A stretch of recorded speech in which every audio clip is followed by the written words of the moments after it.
Sabi mo, ikaw ay pinanganak sa San Juan, hindi po ba? Yes po. Doon ka lumaki, sa San Juan. Sa Binondo po. Hindi. Ang San Juan, magkaiba sa Binondo. Pinanganak po ako sa San Juan. Pero doon ka na lumaki sa Binondo. Tama po. Saan ka nag-aral? Hindi po ako nakapag-aral. Hindi ka nakapag-aral? Nag-aral po, pero hindi po nakapagtapos. Hanggang high school, nakatapos ka ba ng high school? Pwedeng hindi ko na po muna sagutin. Anyway, hindi ka rin nakadating ng college. Okay, wag mo na sagutin yun. Tinatanong ko lang yun dahil ako ay namamangha dito sa mga reports na ikaw ay magaling pala sa negosyo. So, if somebody is really good in business, she must have a very good educational background, hindi po ba? Kasi may mga lumabas na mga artikulo na ikaw ay magaling sa negosyo. In fact, meron kang milk tea shop sa San Juan. Hindi po. Hindi walang katotohanan to. Sa Angeles, Pampanga, meron kang binuksan na isang aesthetic center. Opo. Kailan mo ito binuksan?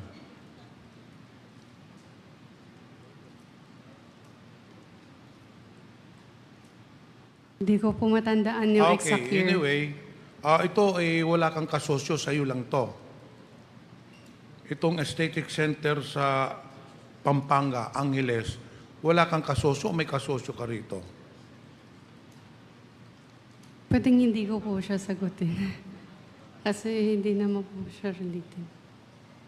Walang problema yun. Maraming ka pang salamat po. ibang negosyo.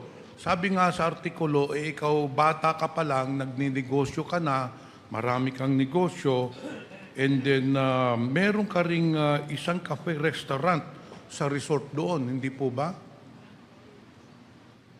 Meron po. Ayun ba ay nag-ooperate pa hanggang ngayon? Yes po.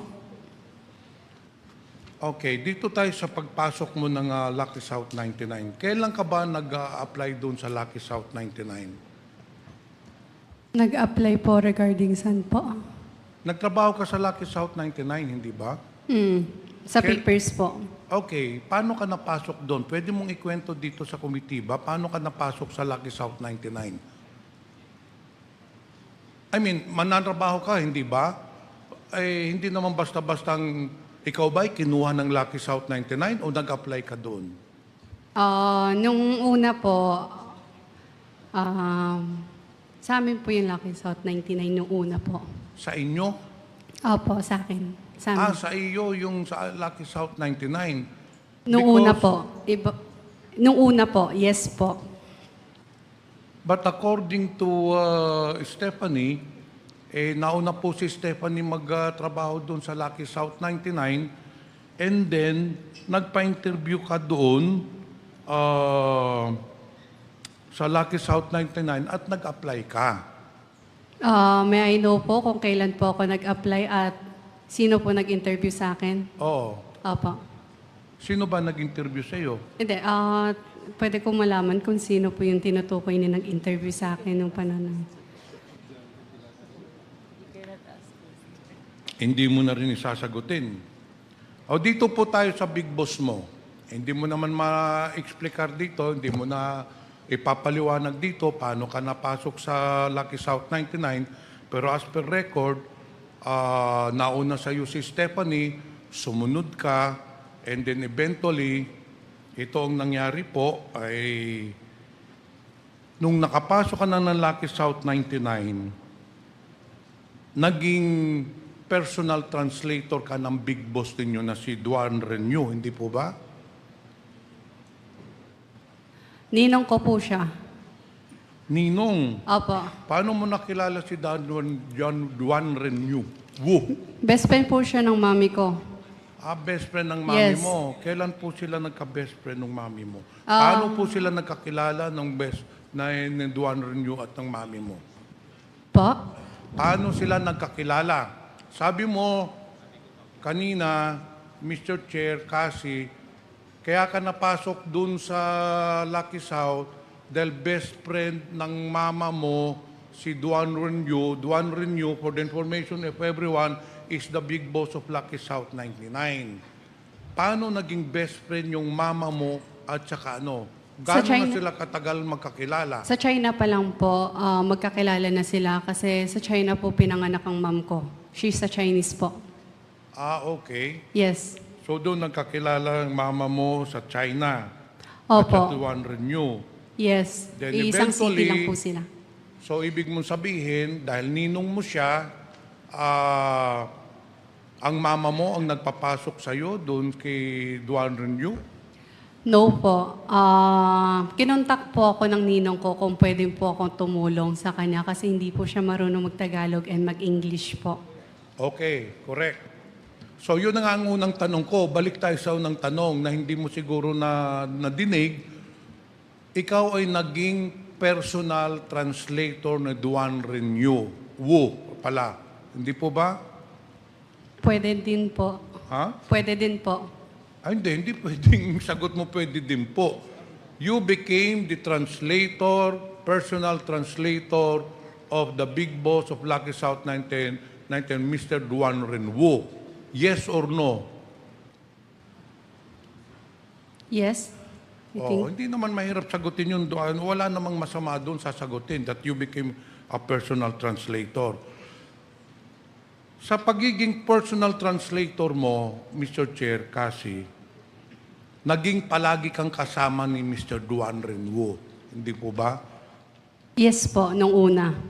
So, naging constant companion ka ni Duan Renwu. Hindi po ba? If needed lang naman. Not always. Well, according to the testimony of some of the resource person, during the last hearing, wala ka pa, sinabi nila, naging personal translator ka, and because of your job, palagi kang kasama, constant companion. Again po, pag kailangan lang po, tsaka ako sumasama. And in fact, itong sunod ko na tanong, dahil palagi kang kasama, personal translator, kaya hindi marunong magsalita ng Tagalog yung sa Duan Renew, sa dami ng transaksyon, totoo po ba ikaw ay tumira doon sa bahay o kung saan nakatira si Duan Renew? Yes po. Saan po yun? Saan po yung tinirahan yung bahay na kasama niyo si Duan Renew? Nung una po, kung saan po yung office. Tapos po, nung Saan huli, po ba yung office na yun? I think around sa Friendship Highway lang, pero hindi ko sure yung Sa address. Pampanga pa rin? Yes po. Okay. So, ilang taon po kayong nakatira doon ni Duan Renew? Wu pala. I think since then, since pumunta na ako doon na po ako nakatira. But sometimes umuwi din naman po ako sa Binondo. So 2019 ka nagsimula magtrabaho kay Duan Renew, hindi po ba? Yes po. Okay, so 2019 magkasama na kayo, doon ka tumira. Sino po ba ang kasama ninyo sa tirahan ni Duan Renew? Kami lang. Kayo lang, dalawa.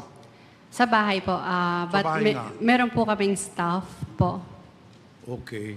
So totoo po talaga na dahil nakatira ka na doon, totoo po talaga pala yung testimonya ng yung dating resource person po dito na palagi kayong magkasama. Iisang bahay po, pero hindi po lagi magkasama. Hindi, paano naman nangyari yun? Magkasama kayo sa isang bahay, tapos sabi mo, hindi kayo palaging kasama, paggising mo, nandun na yung Duan Renew. Yes po. Pag natulog kayo, nandun na rin yung Duan Renew. So halos araw-araw. Kasi sabi mo, as per your statement, doon ka nakatira, so araw-araw kayo nagkikita ni Duan Renew, hindi po ba? Hindi araw-araw nagkikita. Iisang bahay po kami. Pero may sariling lakad po siya. May sariling lakad din po ako. So sometimes, hindi po kami nagkikita sa isang bahay. Kahit magkasama po kami sa isang bahay. May tanong po ako, Opo. Mr. Chair. Sana ay wag po kayong magagalit, ano? Yes po. Sana wag mong masamain ito, no? Yes po. Pero hindi natin maalis sa pag-iisip ng mga tao. You're living in one roof.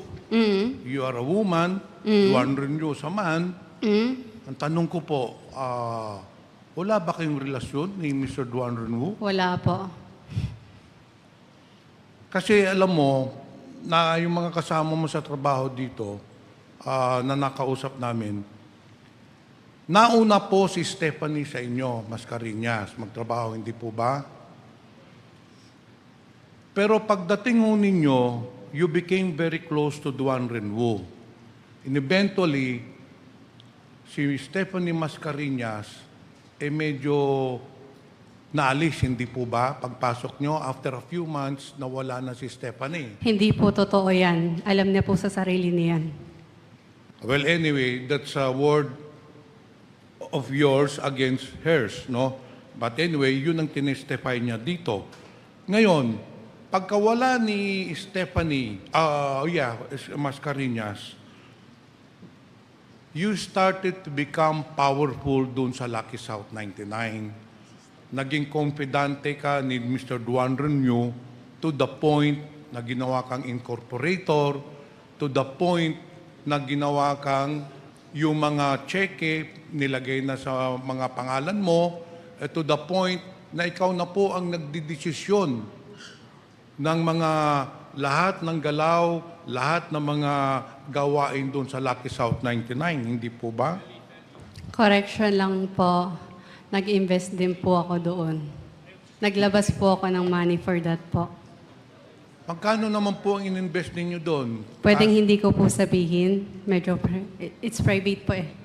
Pagpalagay po natin, ballpark figure lang, nasa 1 million, nasa 100 million, nasa 500 Pwedeng hindi ko po million. sabihin. So ilang porsyento po kayo doon? Saan po? Which company po? Yung Lucky South 99. Yung Lucky South 99, nung una, maliit lang po. Pero po, again, hindi po ako naging incorporator po ng Lucky South.